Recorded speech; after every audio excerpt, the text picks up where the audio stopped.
बाल ऋषि नचिकेता के द्वारा मृत्युदेव यमराज के समक्ष यह जिज्ञासा उपस्थित की जाती है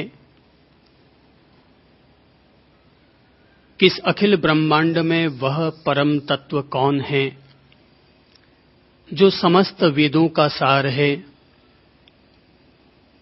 जिसमें यह सारा चराचर जगत समाया हुआ है। आखिर वह प्रकाशमयी तत्व कौन है?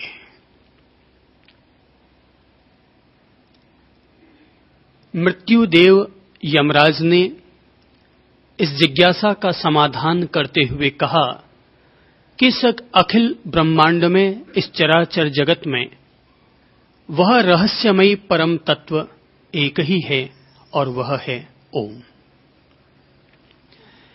एक ओंकार सतनाम। गुरु नानक ने उसी ओम की महिमा वर्णन करते हुए अपने समस्त धर्म के लिए, अपनी संपूर्ण परंपरा के लिए एक ही प्रतीक, एक ही वाक्य और एक ही आदेश और संदेश, उपदेश स्थापित कर दिया कि उस परम सत्य का नाम एक ही है और वो है ओम। आज हम उसी ओंकार के बारे में कि कैसे व्यक्ति इसकी साधना कर सकता है, किस तरह से व्यक्ति अपनी साधना के लिए इसका आलंबन निर्धारित कर सकता है, आज हम इसी के बारे में चर्चा करेंगे। क्योंकि जब मृत्युदेव यमराज ने कठोपनिषद के जरिए हम सब लोगों का मार्गदर्शन किया कि सारे वेद जिसका वर्णन करते हैं, संसार के सारे तप, सारी तपस्याएं जिसको अपना साध्य और साधन मानते हैं और जिस पराशक्ति को प्राप्त करने के लिए लोग कठिन और दुर्धर्ष तप ब्रह्मचर्य का पालन करते हैं, संसार में वह रहस्यमयी तत्व ओम ही है। उस दौरान यमराज ने नचिकेता को संबोधित करते हुए जो कुछ कहा, कहते हैं यमराज की भाषा में ओम अक्षर ही ब्रह्म है, वह अक्षर ही परम अर्थात श्रेष्ठ है। इस अक्षर को ही जानकर जो जिसकी इच्छा करता है उसको वही मिल जाता है। यही श्रेष्ठ आलंबन है, यही परम आलंबन है। इस आलंबन को जानकर पुरुष ब्रह्मलोक में महिमान्वित होता है।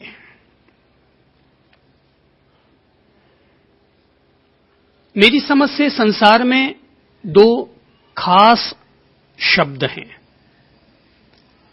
एक शब्द वह है जो कि सारे संसार का निचोड़ है और दूसरा शब्द वह है जो कि सारे अध्यात्म का सार है। यदि हम संसार के सार के रूप में किसी एक शब्द में, अमूमन दो अक्षर मिलते हैं तो कहीं जाकर के एक शब्द बनता है, लेकिन संसार में एक ऐसा शब्द भी है जिसमें केवल एक ही अक्षर आता है और वो है मां। सारे संसार की ममता, मोह, वात्सल्य, प्रेम, करुणा, संस्कार, श्रद्धा, आशीर्वाद, जीवन के सृजन से लेकर, पालन से लेकर उसके उद्धार के लिए जिस शब्द का हम लोग उपयोग करते हैं, जिसकी शरण जाकर के हम यह मानते हैं कि हमने एक तरह से ईश्वर की शरण स्वीकार कर ली है, जिस एक की पूजा करके हम यह मानते हैं कि मां की पूजा करके व्यक्ति परमपिता परमेश्वर की पूजा और अर्चना संपन्न कर लिया करता है, वह एक अकेला अक्षर है, शब्द है और वह है मां। मां अपने आप में ममता का महाकाव्य है, मां अपने आप में प्रेम का सागर है, मां अपने आप में वात्सल्य का आसमान है। संसार का सबसे छोटा शब्द है ये मां। शायद दुनिया में भाषाएं जुदी जुदी होंगी, पर उन समस्त भाषाओं में एक शब्द किसी न किसी रूप में अवश्य आया है, और वो है मां, माम, अम्मा, मदर। अर्थात यदि हम अपनी भारतीय संस्कृति में देखना चाहें तो एक सीधा सरल शब्द है, और वो है मां। तो संसार का अगर सबसे प्यारा, मीठा, मधुर, रसभीना कोई शब्द है तो वो है मां।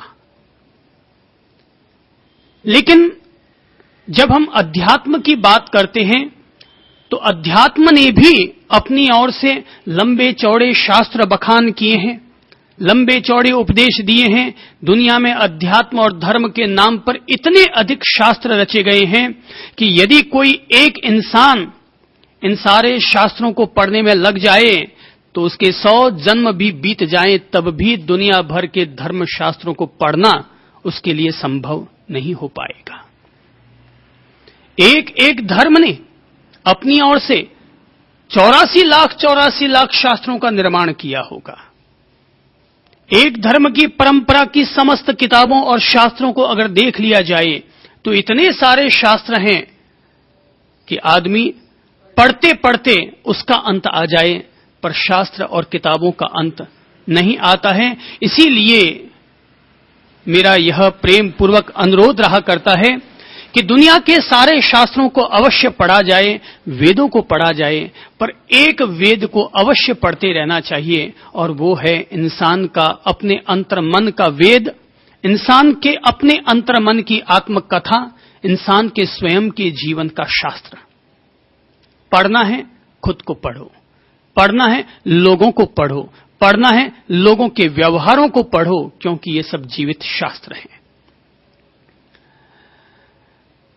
लेकिन जब इतने सारे शास्त्र, पवित्र किताबें, आदरणीय ग्रंथों का अगर हम किसी सार रूप में, एक शब्द में, एक अक्षर में सबका अगर नवनीत निकालना हो, निचोड़ अगर निकालना हो, तो वो एक अकेला अक्षर है। क्या है? अक्षर। अक्षर यानी जिसका क्षय नहीं हो सकता, जो क्षर नहीं हो सकता। क्षर यानी जो खरता है, जो खिरता है, जो बिखरता है, उसका नाम है क्षर। और अक्षर यानी जो अमर है, जिसको काटा नहीं जा सकता, छेदा नहीं जा सकता, भेदा नहीं जा सकता, जो अजर अमर ऐसा जो तत्व है वो अक्षर कहलाता है, और वो है ओम।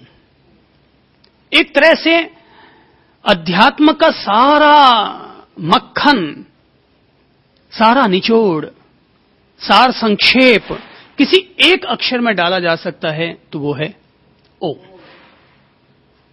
सच्चाई तो यह है कि दुनिया के भले ही जुदे जुदे धर्म क्यों न हो, पर दुनिया का प्रत्येक धर्म किसी न किसी रूप में ओंकार से जुड़ा हुआ है।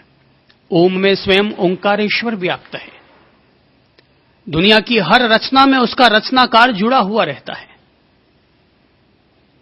लेकिन एक ताज्जुब की बात यह है कि दुनिया का हर रचनाकार किसी रचना का जन्म करता है, पर ओंकारेश्वर अर्थात ईश्वर का निर्माण भी अगर किसी ने किया है, संसार की समस्त दैवीय और दैत्य से जुड़ी हुई कोई भी अगर विशेष शक्ति, ऊर्जा, संपदा है, तो वो सब ओम से पैदा हुई है। कहते हैं कि जब इस पूर्ण चराचर जगत का निर्माण हुआ तो सबसे पहले क्या था? तो इस अखिल ब्रह्मांड में जो सबसे पहला तत्व उजागर हुआ, प्रकट हुआ, पैदा नहीं हुआ। मैं ये नहीं कह रहा कि पैदा हुआ, उजागर हुआ, प्रकट हुआ। बीज में से अगर बरगद पैदा होता है तो ये मत समझो कि बरगद पैदा हुआ, हकीकत यह है कि बरगद प्रकट हुआ, उसमें से उसका अंकुरण हुआ। पैदा तो कोई नई चीज होती है, बीज में से बरगद का निकलना पैदाइश नहीं है, वो उसमें बरगद का सारा भविष्य बीज में छिपा हुआ है, बीज में से बरगद उजागर होता है, प्रकट होता है। तो ईश्वर भी प्रकट हुआ, पर जब ईश्वर प्रकट हुआ होगा तो सबसे पहले क्या था ब्रह्मांड में? तो कहते हैं एक ज्योतिपिंड था। ये अखिल ब्रह्मांड, ये चराचर जगत, दुनिया की पुरानी धार्मिक किताबें बताती हैं कि सबसे पहले एक ज्योतिपिंड था। ज्योतिपिंड ने जब अपने आप को प्रकट किया तो किस रूप में प्रकट किया? वो था ओम। जब ओम ने अपने आप को और अधिक विस्तार देना शुरू किया तो ओम में से 3 देव प्रकट हुए, ब्रह्मा, विष्णु और महेश। अर्थात ब्रह्मा, विष्णु, महेश का उत्पत्ति स्रोत कौन सा हुआ? तो वो क्या है? ओम। ब्रह्मा ने फिर पालन का दायित्व संभाला। ब्रह्मा ने जन्म का या प्रजनन का या संसार की उत्पत्ति का दायित्व संभाला। विष्णु ने पालन का और महेश ने उद्धार का। कहते हैं इस तरह से एक एक दायित्व एक एक देव को, विशिष्ट शक्ति संपन्न इन 3 देवों को सौंपा गया। ब्रह्मा से फिर देवता, दैत्य, पृथ्वी पुत्र, अपन सब लोग फिर उनसे पैदा हुए। विष्णु ने पालन करना प्रारंभ किया। इस तरह से सृष्टि धीरे धीरे धीरे पैदा होनी शुरू हुई या विकसित होनी शुरू हुई, जो कोई भी इसे भाषा कहा जाए। लेकिन सबसे पहले ज्योतिपिंड था, और ज्योतिपिंड में से जो चीज प्रकट होकर के आई वो थी ओम। तो जब कोई व्यक्ति ओंकार की साधना कर रहा है तो ये समझो कि वह ओंकार की साधना करके अपने मूल आदि स्रोत की साधना कर रहा है। मूल उत्स की, मूल स्रोत की वह साधना कर रहा है, वह उसकी उपासना कर रहा है, जिससे कि वह बढ़ते बढ़ते आज यहां तक पहुंचा है।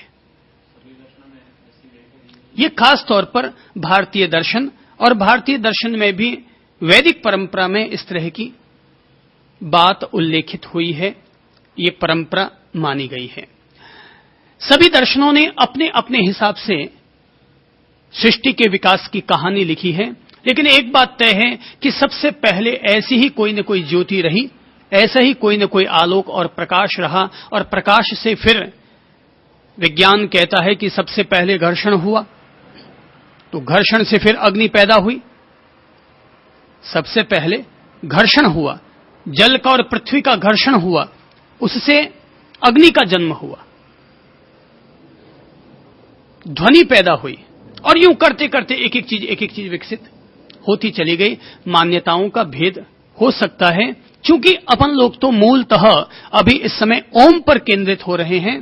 तो ओम आया कहां से, इसके बारे में ये जो भारतीय दर्शनों ने अपनी ओर से ओम को स्थापित किया है अध्यात्म के नवनीत के रूप में, आखिर वो ओम आया कहां से?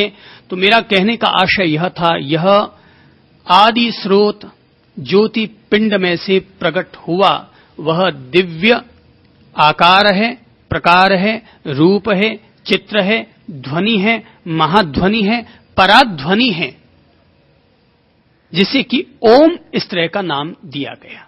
बाकी ओम का न कोई नाम है, न कोई रूप है, न कोई प्रकार है, न कोई चित्र है।